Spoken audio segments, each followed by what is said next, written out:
고린도전서 12장 12절에서 27절까지의 말씀, 저와 여러분들이 한 절씩 교독하시겠습니다. 몸은 하나인데 많은 지체가 있고 몸의 지체가 많으나 한 몸인과 같이 그리스도도 그러하니라.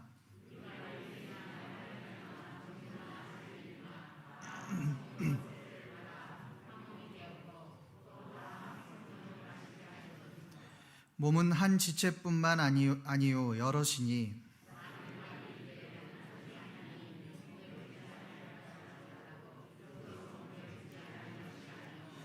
또 귀가 이르되 나는 눈이 아니니 몸에 붙지 아니하였다 할지라도 이로써 몸에 붙지 아니한 것이 아니니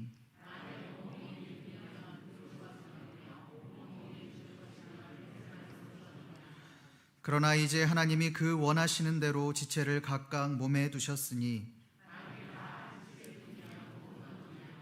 이제 지체는 많으나 몸은 하나라.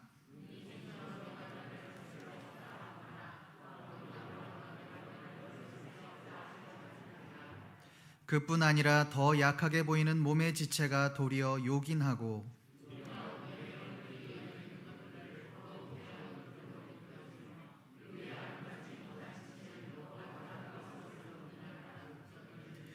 우리의 아름다운 지체는 그럴 필요가 없느니라. 오직 하나님이 몸을 고르게 하여 부족한 지체에게 귀중함을 더하사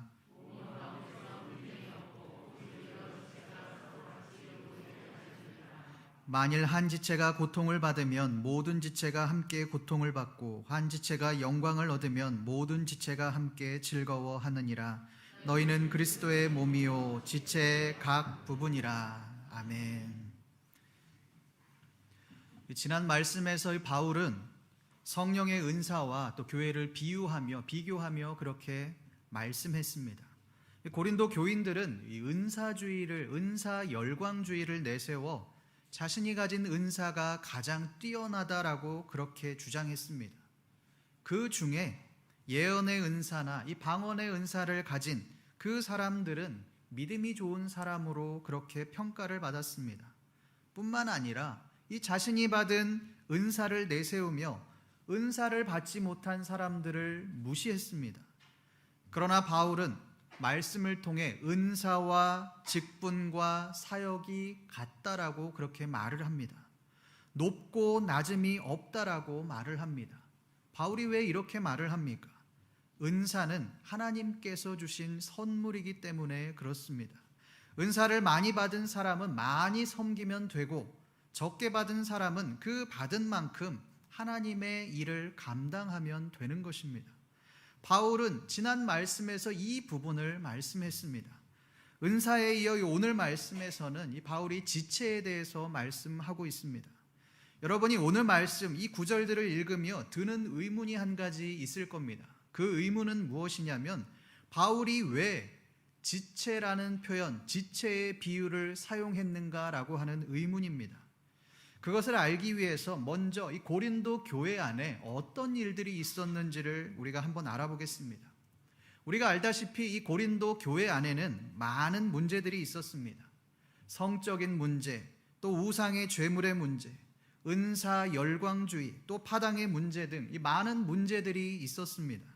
그 중에 이 바울이 가장 크게 여겼던 문제, 심각하게 여겼던 문제는 바로 이 고린도 교인들 간의 이 분열과 분쟁에 관한 문제입니다. 바울이 이 고린도전서를 작성한 이유도 바로 여기에 있습니다. 우리 고린도전서 1장 10절 말씀을 함께 읽어보겠습니다. 시작. 형제들아, 내가 우리 주 예수 그리스도의 이름으로 너희를 권하노니 모두가 같은 말을 하고 너희 가운데 분쟁이 없이 같은 마음과 같은 뜻으로 온전히 합하라. 고린도전서 이 1장의 구조를 보면 1절부터 9절까지는 문안 인사입니다. 인사말입니다. 이 9절이 지나고 이 10절부터 인사가 끝나고 본격적으로 바울은 고린도 교회에 편지를 하고 있습니다. 그런데 그 첫 내용이 바로 10절 말씀입니다. 너희 가운데 분쟁이 없이 같은 마음과 같은 뜻으로 온전히 합하라라고 그렇게 서두에서 이렇게 말씀을 합니다. 그렇다면 이 바울이 고린도 교회에 가장 원했던 것은 고린도 교인들이 분쟁이 없이 같은 마음과 같은 뜻, 한 마음을 가지고 행하는 것이라고 할 수 있습니다. 음행의 문제, 또 우상 숭배의 문제가 나오지만 그것은 부차적인 문제인 것입니다. 진짜 큰 문제는 바로 이 고린도 교인들의 마음 중심 가운데 있는 분열된 마음과 또 그 중심이었습니다. 이 관점을 가지고 오늘 말씀을 해석해야만 합니다. 그렇다면 바울은 왜 오늘 말씀에서 직접적으로 고린도 교인들을 향하여 이렇게 행하라, 이것을 하지 말라라고 말을 하지 않을까요? 왜 지체의 비유를 사용하여서 지체를 말씀하고 있는 것일까요? 그것은 이 고린도 교회의 복잡한 문제들 때문에 그렇습니다. 이 고린도 교회는 바울이 아덴을 떠나서 이 고린도에서 브리스길라와 아굴라를 만나며 이 교회가 시작이 되었습니다. 그곳에서 바울은 그들과 함께 안식일마다 회당에서 유대인들과 헬라인들에게 권면하기 시작합니다. 복음을 전하기 시작합니다. 그리고 그 이후에 디도 유스도라고 하는 그 사람의 집으로 옮겨서 그곳에서 예배를 드리게 됩니다. 그때 이 유대인들과 헬라인들 뿐만 아니라 수많은 고린도 사람들이 나와서 복음을 함께 들었다. 복음을 믿어서 회심하는 그 일들이 일어나게 됩니다. 이것이 바로 고린도 교회의 시작입니다. 바울은 유대인들에게만 복음을 전한 것이 아닙니다. 헬라인들과 고린도인들에게도 동일하게 복음을 전했습니다. 1년 6개월 동안 그 고린도에서 복음을 전하며 많은 사람들이 회심하는 역사가 일어났습니다. 그런데 여러분 생각해 보면 이 고린도는 항구 도시입니다. 그러니 고린도인들은 단순히 한 종족으로만 이루어진 것이 아닙니다. 전 세계에서 유입된 다민족, 다문화로 이루어져 있었습니다. 그러니 이 고린도 교인을 단순히 유대인, 헬라인으로만 나눌 수가 없는 것입니다. 다양한 인종이 있었고 다양한 계급의 사람들이 모였습니다. 노예에서부터 귀족까지 다양한 사람들이 교회 안으로 유입이 되었습니다. 고린도 교회의 특징은 이 다인종, 다종교, 다문화인 동시에 천차만별의 그 계급을 가진 사람들이 모인 교회라는 것이었습니다. 이렇게 문화가 다르고 종족이 다른 사람들이 교회 안에 모이다 보니 많은 문제들이 일어나게 된 것입니다. 실제로 이 바울도 한번 보십시오. 고린도 전서에 보면 이 바울은 유대인들과 헬라인들만 언급하지 않습니다. 고린도 전서 1장에 보면 지혜로운 자, 능한 자, 문벌 좋은 자만 언급하는 것이 아니라 미련한 자들, 천한 자들, 이 멸시받는 자들을 동시에 언급을 합니다. 여러분, 이것은 그만큼 고린도 교회 안에 다양한 사람들이 모여서 함께 예배했다라고 하는 것을 의미합니다. 그렇다면 바울이 이 지체를 이야기한 것은 고린도 교회의 성도들을 놓고 비유하고 있는 것이라고 말할 수 있습니다. 그들 중에는 이 부자들도 있었습니다. 그 부자들이 얼마나 부유했는지를 보여주는 부분이 있습니다. 바로 이 만찬 때, 성만찬 때의 일을 우리가 생각해 볼 수 있습니다. 만찬 때 부자들은 음식을 얼마나 많이 먹고 포도주를 얼마나 많이 마셨는지 취할 때까지 먹고 마셨다라고 그렇게 말을 합니다. 그러나 가난한 자들은 만찬임에도 불구하고 음식이 쌓여 있음에도 불구하고 먹지 못하고 굶는 일들이 발생을 했습니다. 이 말은 극상위층과 극빈층이 동시에 존재했다라는 뜻입니다. 여러분, 고린도 교회는 이런 곳이었습니다. 극빈자들 중에는 노예도 있었습니다. 성매매를 했던 그런 여성도 있었습니다. 이들은 단순히 이 극빈층의 수준이 아닙니다. 최소한의 인간다운 삶도 보장받지 못하는 그런 사람들이었습니다. 인간 이하의 취급을 받는 사람들이 고린도 교회 안에 존재했다라고 하는 것입니다. 이 극과 극의 사람들이 같은 고린도 교회 안에서 함께 예배하며 신앙생활을 해 나갔습니다. 여러분, 그러니 분쟁이 일어날 수밖에 없는 것입니다. 왜 그렇습니까?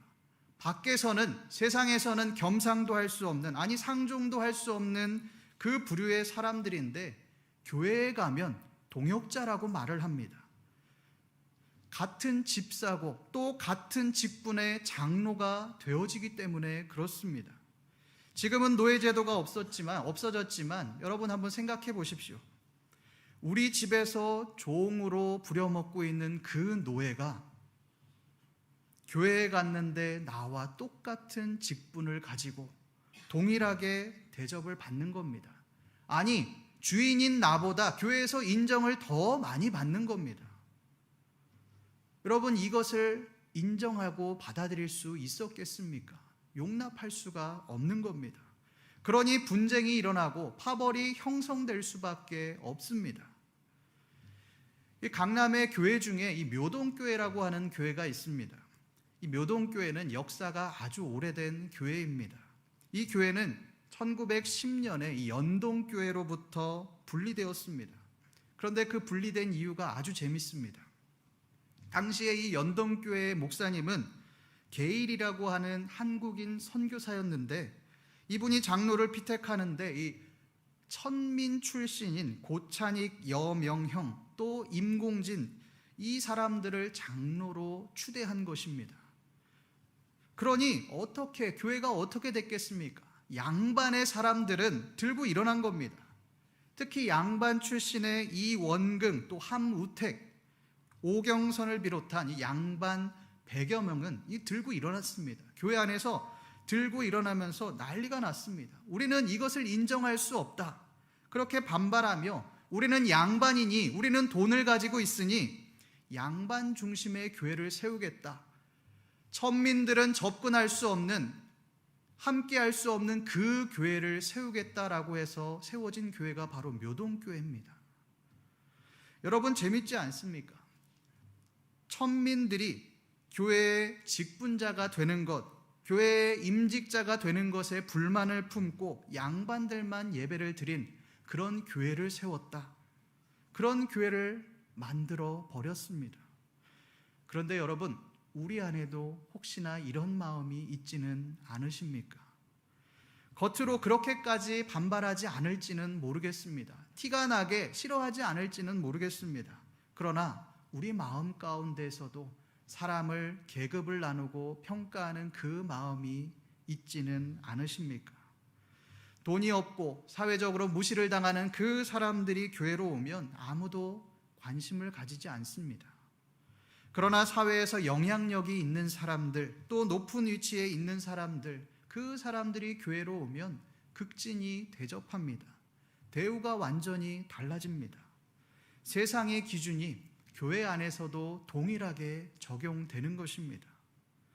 이렇게 행하는 우리들의 마음 속에는 사람을 계급으로 나누려고 하는 그 마음이 자리를 잡고 있는 것입니다. 여러분, 직분도 마찬가지입니다. 직분을 가지고, 그리고 직분을 가지고 있으면 신앙이 좋고 믿음이 좋은 사람, 임직을 받으면 믿음이 뛰어난 사람, 그렇게 생각하지만 직분을 받지 않고 또 임직을 받지 않으면 믿음이 없는 사람이라고 생각을 합니다. 믿음이 떨어진다라고 그렇게 생각을 합니다. 여러분, 직분은 계급이 아닙니다. 단지 맡겨진 사역이 다른 것입니다. 목사는 말씀을 전하고 목양을 하는 사람입니다.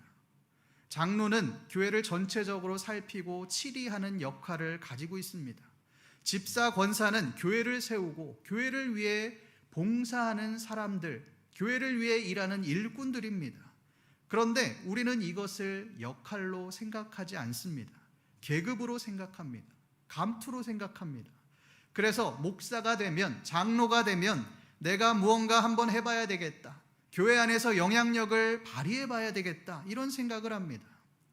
그러나 여러분, 직분은 계급이 아닙니다. 하나님께서 우리에게 맡겨주신 역할입니다. 과거에 같이 사역을 하시던 그 목사님께서 저에게 이런 말을 하신 적이 있습니다. 한국교회는 잘못됐다. 직분을 벼슬로 생각한다. 임직을 받을수록 목이 곧아진다. 하나님이 직분을 주신 이유는 높고 낮음의 차원으로 주신 것이 아니다. 그러니 임직을 받을수록 자기보다 연약한 사람들을 섬기라고 그 직분을 주신 것인데, 한국교회 성도들은, 또 목회자들은 위로 올라갈수록 더 대접을 받으려고 하고 또 섬김을 받으려고 한다. 저는 이 말에 깊이 공감을 합니다. 교회마다 보면 이 임직을 받기 위해서 엄청나게 노력하는 사람들이 있습니다. 이분들의 신앙적인 열심, 노력은 굉장히 높게 평가할 만합니다. 그런데 문제는 그 목적이 마치 회사에서 승진하기 위한 목적과 같다는 데 문제가 있습니다. 내가 승진을 해서 더 많은 월급을 받고 더 많은 영향력을 끼치고 회사 내에서 입지를 다지고 힘을 얻겠다라고 하는 것처럼, 내가 교회 안에서 임직을 받아서 교회 안에서 더 영향력을 발휘해 보겠다, 다른 사람들에게 인정받는 사람이 되겠다, 그런 생각을 하는 것입니다. 목사의 세계도 마찬가지입니다. 노회마다 보면 노회장이 되겠다고 길을 쓰는 분들이 계십니다. 여러분, 노회장이 되는 건 나쁜 일이 아닙니다. 왜 그렇습니까? 누군가는 그 일을 해야 되기 때문에 그렇습니다. 그런데 문제는 그 이유와 목적입니다. 내가 그래도 어느 교회의 목사인데, 내가 그래도 어느 교회의 장로인데 노회장 한번 해봐야 되지 않겠나? 내가 한번 이 노회 안에서 영향력을 끼쳐봐야 되지 않겠나? 그런 이유가, 그런 목적이 존재한다면 이것은 잘못된 것입니다. 성도 여러분, 이 교회의 직분은 계급이 아닙니다. 높고 낮음도 아닙니다. 그저 역할의 차이인 것입니다. 나보다 연약한 자가 있다면 하나님이 주신 직분을 가지고 섬기면 되는 것입니다. 내가 직분을 더 빨리 받았다고 해서, 신앙의 연수가 더 오래되었다고 해서 그렇지 않은 사람들을 무시하고 그 사람들 위해 군림하려고 한다면 그 사람은 하나님을 위해 섬기는 자가 아니라 자기를 위해 섬기는 자가 되는 것입니다.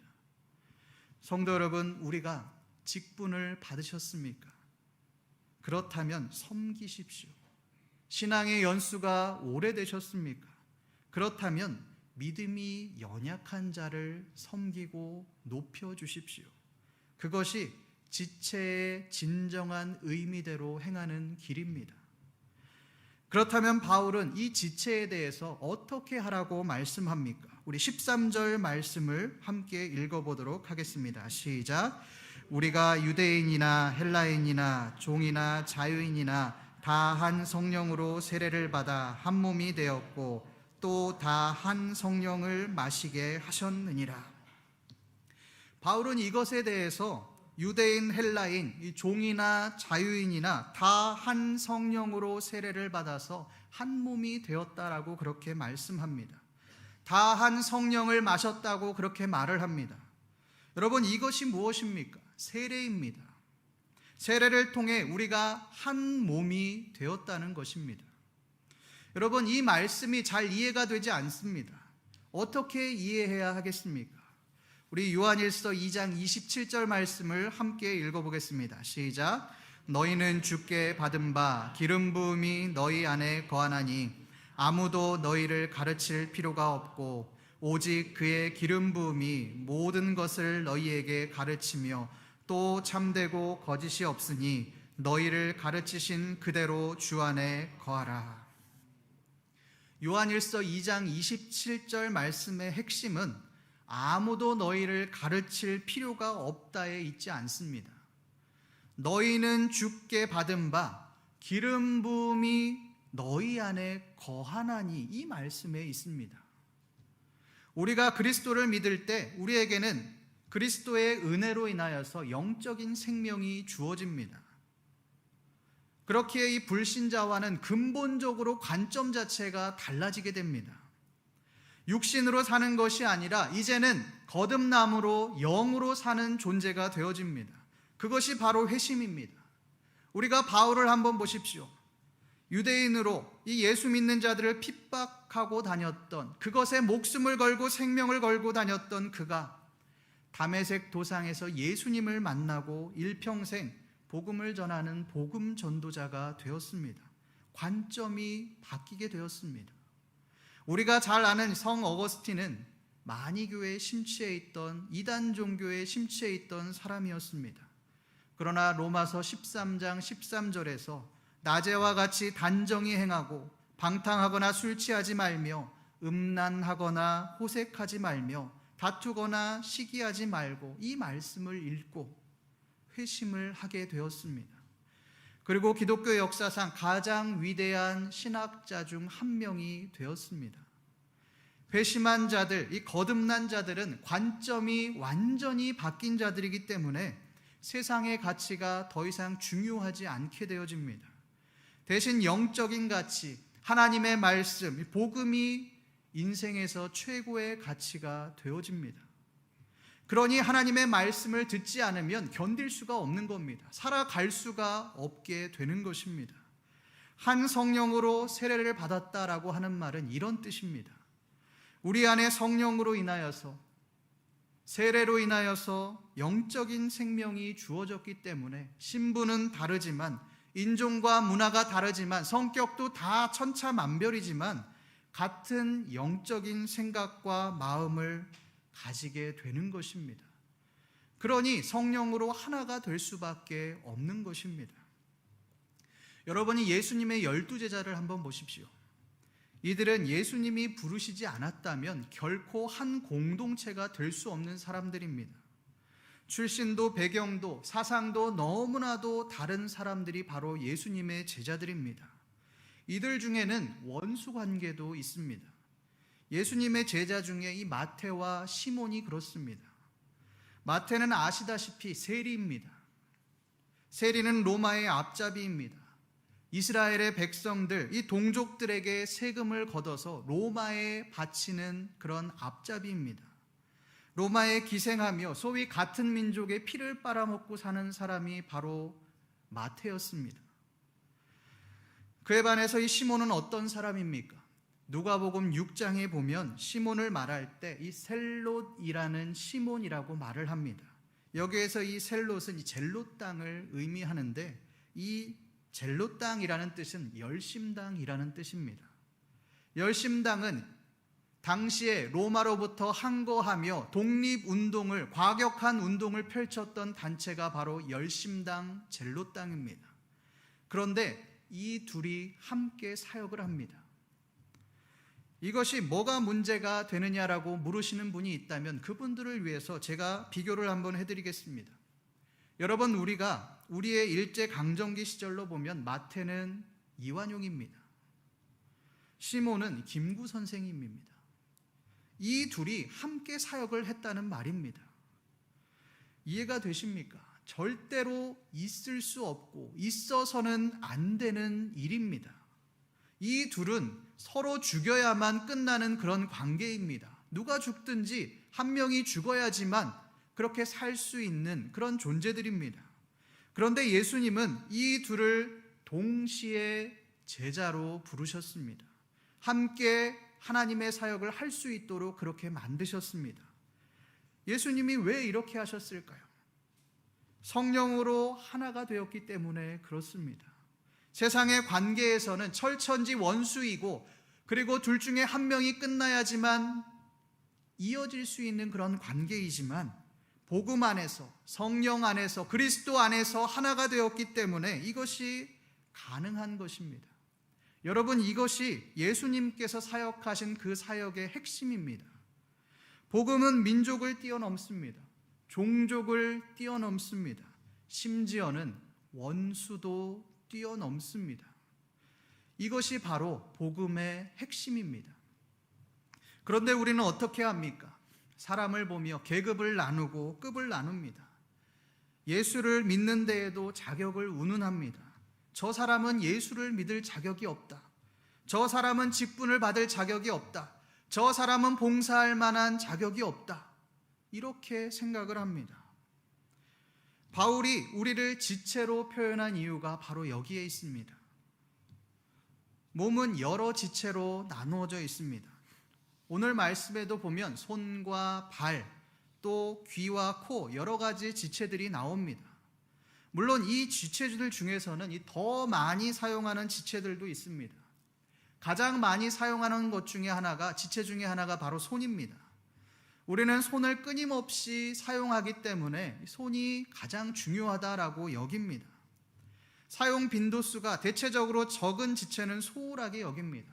그 중에 발이 그렇습니다. 지난달에 제 아내가 발목뼈가 어그러져서 수술을 했습니다. 그런데 제 아내가 입원을 하고 수술을 하면서 처음 이야기했던 것이, 저희가 얘기했던 것이 뭐냐면 손이 다치지 않아서 다행이다, 이렇게 말을 했습니다. 손이 다쳤다면 정말 불편했을 텐데 손이 다치지 않아서 감사하다, 이렇게 말을 했습니다. 그런데 막상 수술을 하고 통기부스를 하고 집안에 있다 보니 그렇지 않은 겁니다. 발을 다치니 꼼짝달싹을 할 수가 없는 겁니다. 차라리 손이 다쳤다면 움직일 수라도 있을 텐데 발이 다치니 꼼짝을 할 수가 없는 겁니다. 너무 불편해서 저희가 이렇게 말을 했습니다. 차라리 손을 다치는 게 나았겠다, 이렇게 말을 했습니다. 그러면 조금 불편해도 움직일 수는 있었을 텐데 발이 얼마나 소중한지를 깨닫게 되었습니다. 여러분, 비단 발뿐이겠습니까?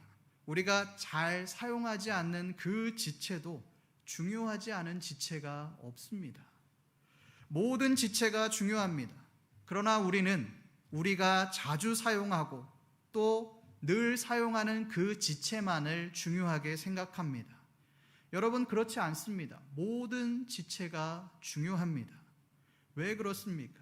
그 지체마다 다 쓰임새가 있기 때문에 그렇습니다. 그런데 여러분, 그 지체가 누구입니까? 바로 우리입니다. 어떤 사람은 손의 역할을, 또 어떤 사람은 발의 역할을, 또 어떤 사람은 귀의 역할을 감당해야 하는 겁니다. 그 다양한 사람들, 다양한 지체들이 모인 공동체가 바로 교회입니다. 그렇다면 바울은 이 지체인 우리가 어떻게 하라고 말씀합니까? 우리 25절 말씀을 함께 읽어보겠습니다. 시작. 오직 여러 지체가 서로 같이 돌보게 하셨느니라. 이 바울은 여러 지체가 서로 같이 돌보게 하라고 그렇게 말씀합니다. 여기에서의 여러 지체는 나와 동등한 지체만을 말하는 것이 아닙니다. 우리가 가치 없다고 여기는 지체, 아무런 도움이 되지 않는다라고 여기는 그 하찮은 지체도 포함되어 있습니다. 여러분이 세상에서 이 가치 있는 지체와 그렇지 않은 지체의 대우는 땅과 하늘 차이입니다. 대우가 완전히 다릅니다. 그러나 바울은 그들을 함께 돌보라고 그렇게 말을 합니다. 이 말은 많이 가지고 있는 사람은 없는 사람들에게 내려놓고 내어주어야 한다는 말입니다. 힘이 있는 사람은 힘이 없는 사람을 도와주어야 한다는 말입니다. 그러나 여러분, 우리는 이렇게 하려고 하지 않습니다. 왜 이렇게 하지 않습니까? 내가 희생해야 되기 때문에 그렇습니다. 나의 것을 내어주고 내 것을 나눠주어야 하기 때문에 그렇습니다. 세상은 나를 위해서 살아가라고 말합니다. 모든 초점이 나에게 맞춰져 있습니다. 이것이 세상의 기준입니다. 그러나 복음은 나를 위해서 살라고 말하지 않습니다. 나보다 약자인 사람, 도움이 필요한 자들에게 나의 것을 내어주라고 그렇게 말씀합니다. 왜 그렇습니까? 그 이유는 우리가 다 같은 그리스도의 몸이기 때문에 그렇습니다. 우리 26절 말씀을 함께 읽어보겠습니다. 시작. 만일 한 지체가 고통을 받으면 모든 지체가 함께 고통을 받고, 한 지체가 영광을 얻으면 모든 지체가 함께 즐거워하느니라. 성도 여러분, 우리는 그리스도의 몸으로 하나가 되었습니다. 이것은 부자나 가난한 자나 강한 자나 약한 자나 다 동일한 한 몸이라는 뜻입니다. 바울은 우리가 거들떠도 보지 않는 소외되고 연약한 자와 우리가 한 몸이라고 그렇게 말을 합니다. 다 같은 동일한 지체다라고 그렇게 말을 합니다. 지체인 그들과 함께 고통을 받고 함께 즐거워하라고 그렇게 말을 합니다. 성도 여러분, 연약한 자들의 아픔이 우리의 아픔이 되십니까? 그렇게 되고 있습니까? 연약한 자들의 절규가 우리의 절규처럼 느껴지고 계십니까? 그렇다면 우리는 그리스도의 몸으로 살고 있는 것입니다. 그러나 그들의 아픔이 나와 상관이 없다면 우리는 그리스도의 몸이 아니라 내 몸과 내 지체로 살아가고 있는 것입니다. 우리가 매주 예배 때마다 부르는 이 선한 능력으로를 작사한 이 본회포는 옥중서신에서 이렇게 말을 합니다. 그리스도인이 행동과 자비로 부름을 받은 것은 제 몸에 닥친 고난 때문이 아니라 형제 자매의 몸에 닥친 고난 때문이다. 그리스도께서는 그들을 위해 고난을 받으셨다. 우리는 우리에게 목적을 두고 살아갑니다. 나에게 닥친 어려움, 나에게 주어진 그 문제를 위해서 행동하고 움직입니다. 그러나 그리스도인들이 움직여야 할 목적은 우리에게 있지 않습니다. 형제 자매가 어려움에 처했을 때, 연약한 자들이 도움을 요청할 때, 그들이 고통 중에 신음하고 있을 때가 바로 우리가 움직여야 할 때입니다. 그때 우리가 손을 내밀고 그들에게 도움을 주어야 하는 것입니다. 왜 그렇습니까? 우리가 동일한 같은 그리스도의 지체이기 때문에 그렇습니다. 성도 여러분, 우리는 우리의 지체들에게 그 지체들의 어려움에 관심을 가지고 계십니까? 아니면 지체의 어려움을 외면하고 계십니까? 예수 그리스도는 우리를 위해서 목숨을 버리셨습니다. 자신의 생명을 내어주셨습니다. 예수님은 우리를 위해서만 희생하신 것이 아닙니다. 우리보다 못한 자들, 소외되고 연약한 자들, 사람들이 거들떠 보지 않는 그 사람을 위해서도 동일하게 십자가에 못 박혀 돌아가셨습니다. 이것이 바로 복음입니다. 오늘 말씀에서 이 바울의 말씀처럼 그리스도의 지체된 자로서 도움이 필요한 자들, 고통 중에 신음하는 자들을 외면하지 않고 그들에게 도움의 손길을 내밀고 복음의 정신을 실천하는 신림교회 모든 성도님들 되시기를 간절히 소망합니다.